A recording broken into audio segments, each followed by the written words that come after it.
Hi, I'm Tom from We Are Knitters, and today we're going to talk about the history of knitting, which I guarantee is significantly more interesting than you might have thought.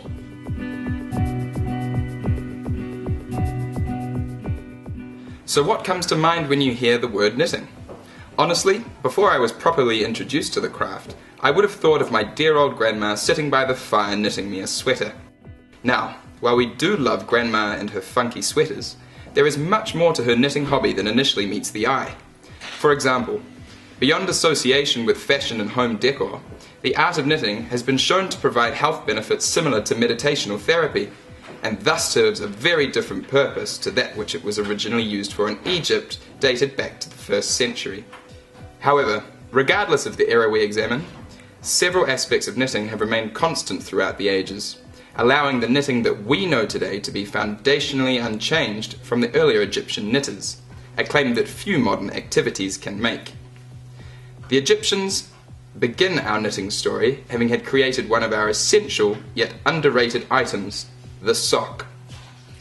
Faced with problems including different feet sizes and shapes, few materials existed that could be manipulated to form the right shape and then be reproduced to fit more than one person. This is where the art of knitting came about.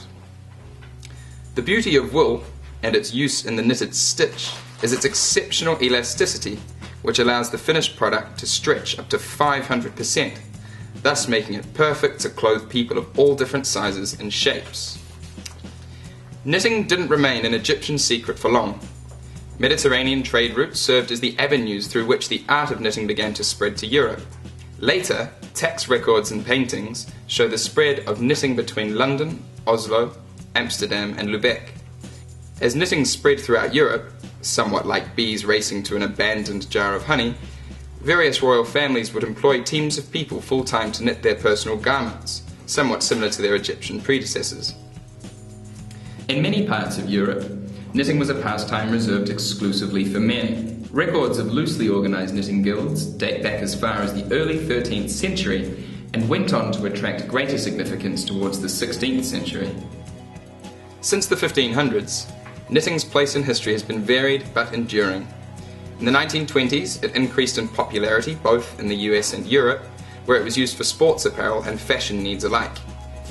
Many designers, including Coco Chanel, utilised wool for some of their most popular designs, thus placing knitted garments at the forefront of fashion and globally recognised magazines such as Vogue and Marie Claire. Times, they did then change, and the Great Depression of the 1930s resulted in people doing whatever they could to reduce their expenses. Subsequently, the art of knitting became an essential survival tactic for many, and the world's knitting supplies actually, for a period there, became difficult to find. Following the Great Depression, the beginning of World War II led to knitting evolving into a method through which one could show affection and support toward Allied troops. Hats and socks were gathered by knitters all over the world as part of a seemingly successful Knitting for Victory campaign. When the rough period characterized by struggling economic times and war finally came to an end, the world began to change for the better, and for the masses, knitting returned to a leisure activity once again.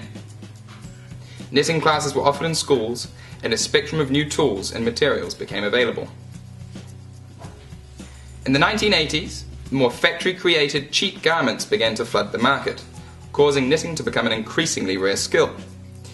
Since then, we have seen a renaissance in the knitting world thanks to developments in transport, communications and technology.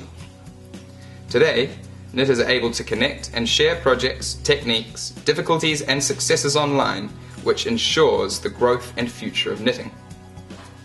Knitting has even become so popular that in 2006 we had the world's first Knitting Olympics, in which there were over 4,000 participants who all committed to completing a new knitting project within the duration of the Winter Olympics in Torino. So, what do you think? If you're interested in giving it a try and don't know where to start, jump online to order a complete kit with simple instructions, or head on down to your local yarn shop.